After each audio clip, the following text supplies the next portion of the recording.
For 12 years, I'd been the family's quiet financial supporter.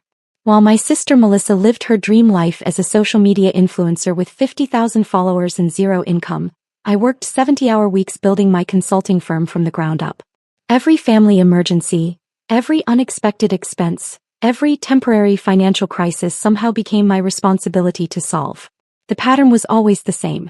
Mom would call with that particular tone in her voice, half pleading, half demanding, and explain how the family needed money. Dad's medical bills. Melissa's car repairs. The roof that needed fixing. Grandmother's funeral expenses. I'd wire the money without question, sometimes from my personal savings, sometimes from my business account. Over the years, I'd quietly transferred over $180,000 to keep the family afloat. Never once did they ask about my business. Never once did they inquire about my financial situation or whether I could afford these constant requests. To them, I was simply the family ATM. Successful enough to have money available, but not successful enough to be considered truly important. Melissa was the star, the golden child who'd make it big someday with her lifestyle content. I was just the reliable workhorse who paid the bills. The requests became more frequent after I purchased my downtown office building 2 years ago. Somehow owning property made them assume I had unlimited funds. What they didn't know was that I'd been strategically acquiring assets through shell companies for years. The building purchase was just the tip of the iceberg. 6 months ago, I'd finally reached a major milestone. My consulting firm had grown to the point where a private equity group approached me about a partnership. They wanted to invest $40,000 for a 15% stake in the company, money I planned to use for expanding our technology infrastructure and hiring 2 additional consultants. It represented everything I'd worked toward for over a decade. I made the mistake of mentioning the investment during Sunday dinner at my parents' house. The family was gathered around the table, and I thought sharing my good news would finally earn me some recognition. Instead, Melissa immediately launched into complaints about her financial struggles. Her brand partnerships weren't paying enough. Her apartment rent had increased. She needed professional photography for her content, a new laptop, and funds to attend networking events.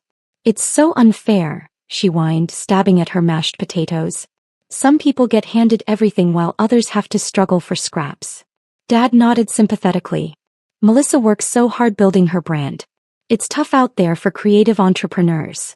Mom chimed in with her usual refrain, "We all need to support each other.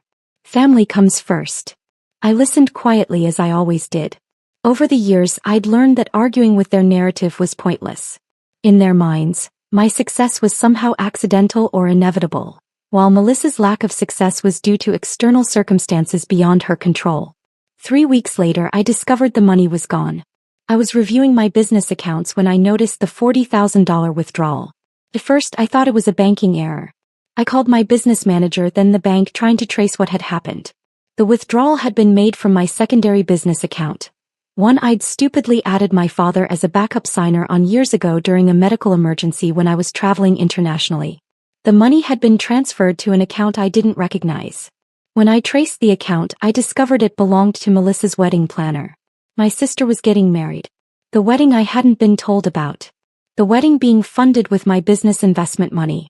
I sat in my office staring at the bank statements for an hour. $40,000.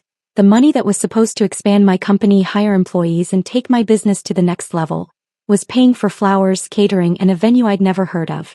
My phone buzzed with a text from Melissa. "OMG, finally booked the Riverside Manor for my October wedding. It's going to be perfect." The deposit alone was $15,000, but Dad said money shouldn't be an issue for something this important. "Can't wait for you to see it." She'd spent my money and was now bragging about it. I called Dad immediately. "Oh, you saw the withdrawal," he said casually, as if we were discussing the weather. "I meant to call you about that. Melissa found her dream venue, but they needed a deposit immediately or she'd lose it. You know how these wedding venues are. Everything books up fast." "Dad, that was my business investment money. I have a partnership agreement that requires those funds. Come on, be reasonable. It's your sister's wedding. This is a once-in-a-lifetime event. Your business will be fine, you're always making money. But Melissa will never get another chance at the perfect wedding." The casual dismissal of my financial needs in favor of Melissa's wants was nothing new, but this crossed a line I hadn't known existed. They'd stolen money directly from my business. Money that wasn't mine to give, money that belonged to investors who trusted me. I need that money back in the account by Friday, I said.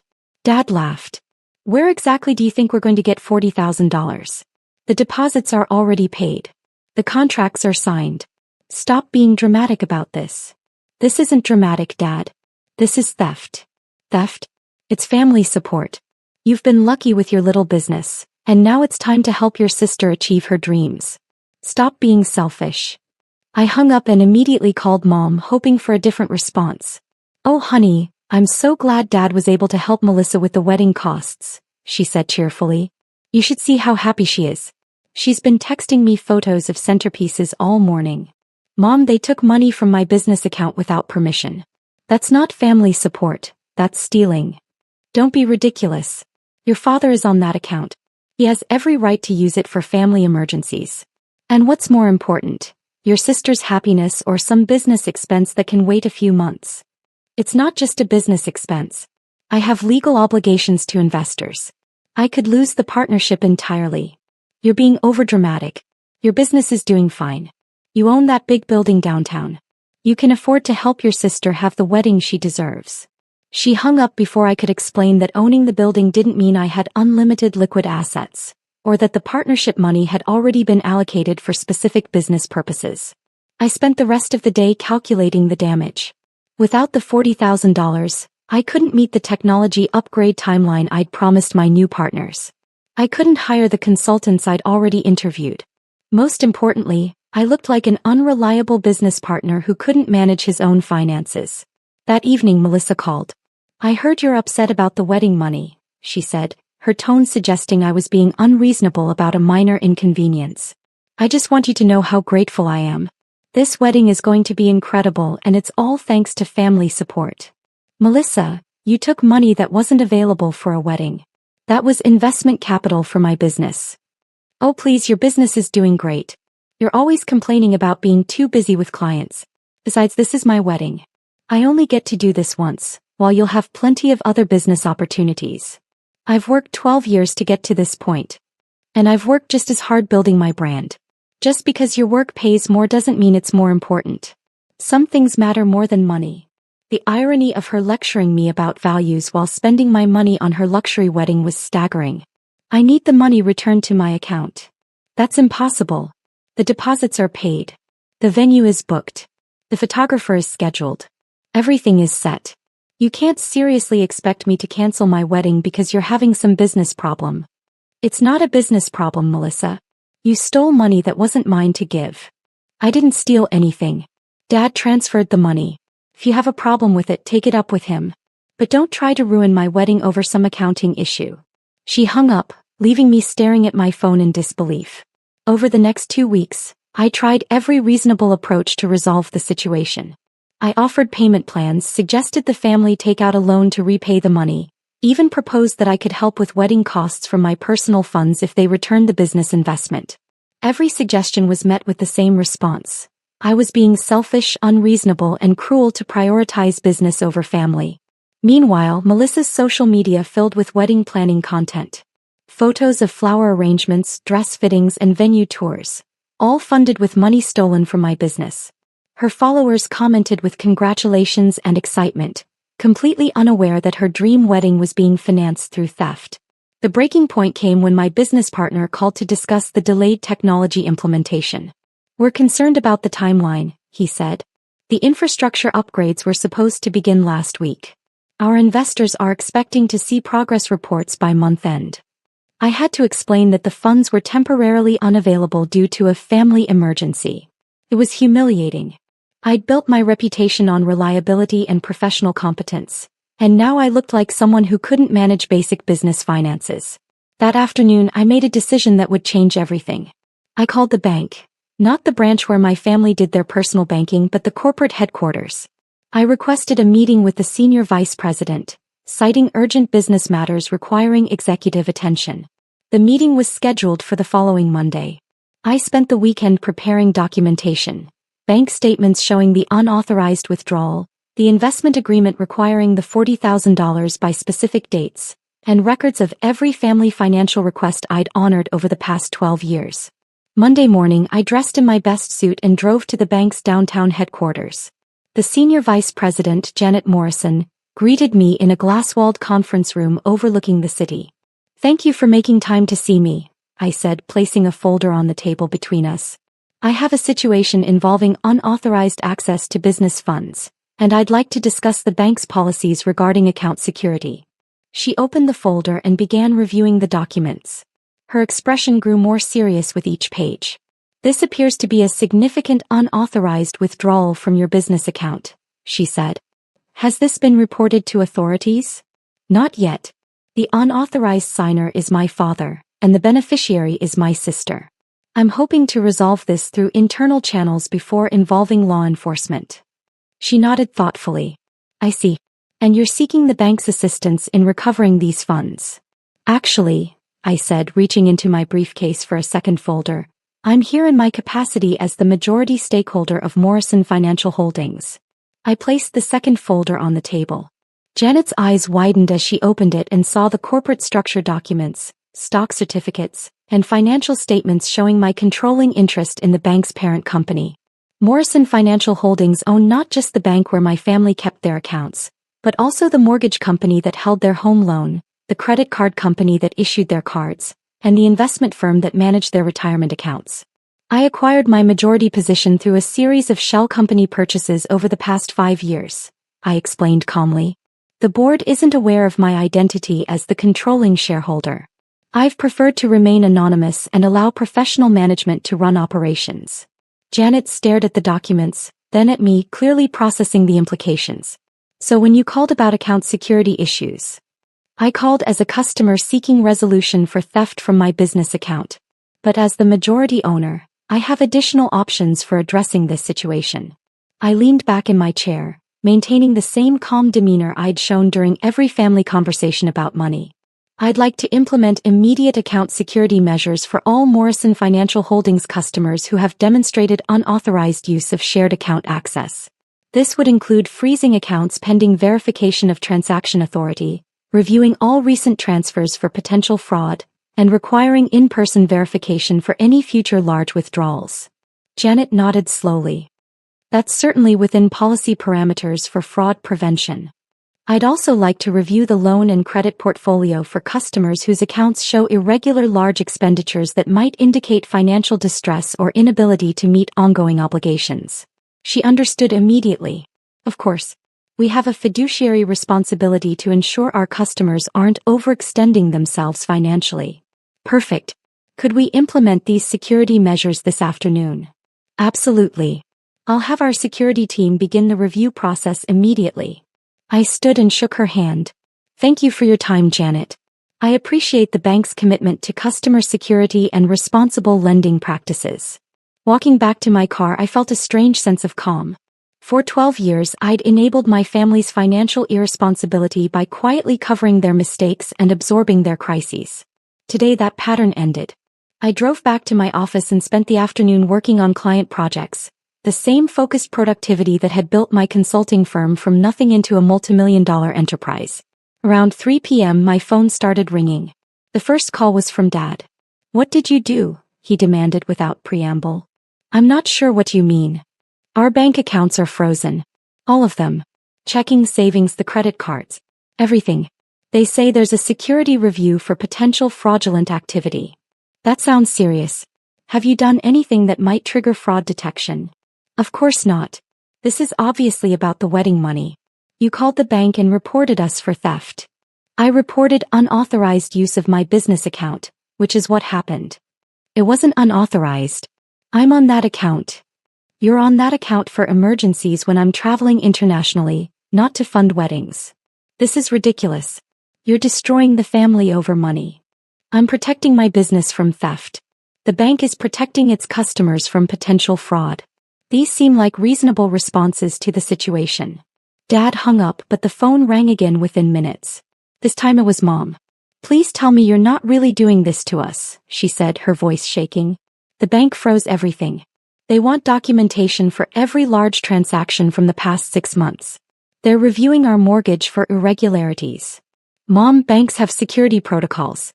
If there's been unusual account activity, They're required to investigate. You know this isn't about security. This is revenge because we helped Melissa with her wedding. This is about $40,000 being stolen from my business account. The bank is treating it as the financial crime it actually is. We're family. You can't treat family like criminals. Family doesn't steal money from each other's businesses.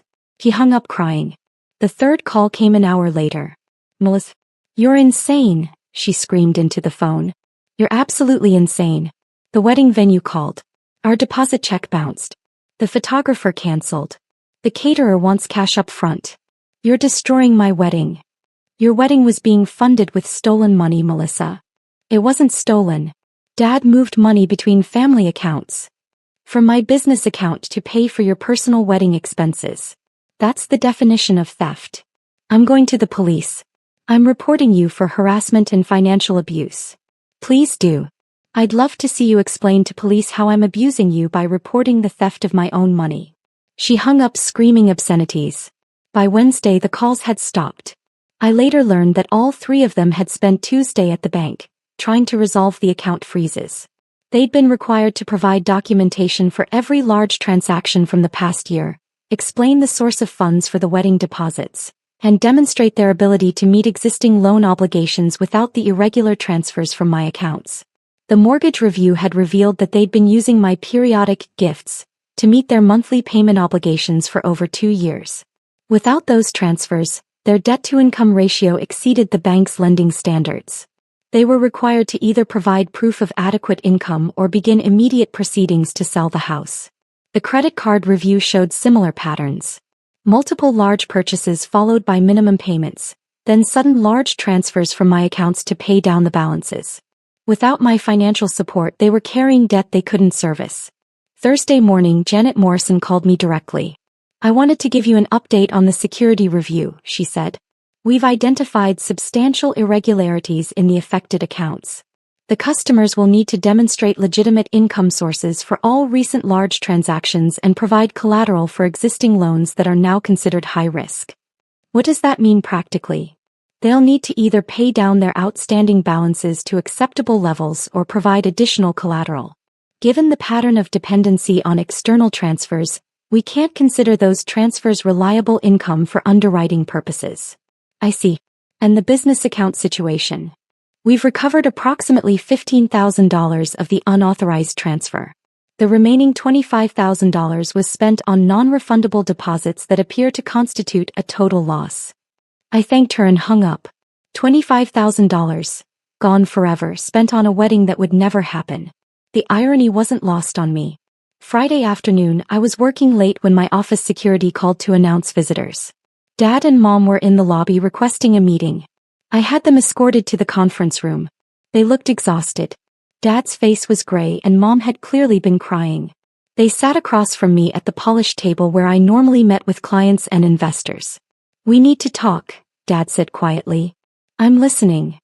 The bank is foreclosing on the house. They want the full mortgage balance within 30 days or we have to sell. I nodded but said nothing. Our credit cards are canceled. The bank says we've been living beyond our means and they can't extend additional credit. And I waited. Melissa's wedding is canceled. Everything. The venue, the photographer, the caterer. She's devastated. I'm sorry to hear that. Dad leaned forward. You have to know we never meant for this to happen. We thought you had plenty of money. The building, the business, all those client payments. We didn't realize taking the $40,000 would cause such problems. Dad, you've taken over $180,000 from me in the past 12 years. $40,000 wasn't the problem, it was the final problem. Mom spoke up for the first time. We didn't know you were keeping track. I wasn't keeping track for revenge. I was keeping track because that's what responsible people do with money. Every dollar that left my accounts was money I couldn't use for business growth, investment opportunities, or my own financial security. We thought you were just successful, Dad said helplessly. We thought you had more than enough. I am successful. Because I work 70-hour weeks, because I make careful financial decisions, and because I don't spend money I don't have on things I don't need. The money you've been taking was my success, transferred to subsidize your lifestyle choices. They sat in silence for several minutes. Finally, Mom asked the question I'd been expecting. What do you want us to do? I want you to learn to live within your means. I want you to get jobs that pay enough to cover your expenses. I want you to stop assuming that family means unlimited access to other people's money.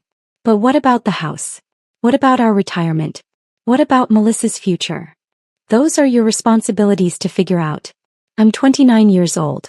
I've been supporting a family of 4 since I was 22. I'm done. Dad tried one more approach. If you help us get through this crisis, we promise things will be different.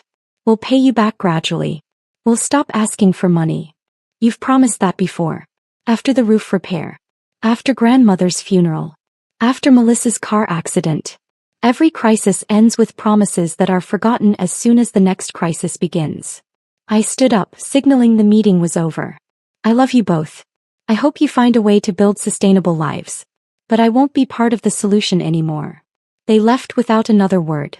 6 months later, I received a wedding invitation in the mail. Melissa was marrying her fiancé in a small ceremony at the local community center. The invitation was printed on basic cardstock, not the elegant calligraphy she'd originally planned. There was no mention of expensive flowers, professional photography, or gourmet catering. I sent a gift, a modest check that represented what I could afford as a normal wedding guest, not as the family financial supporter.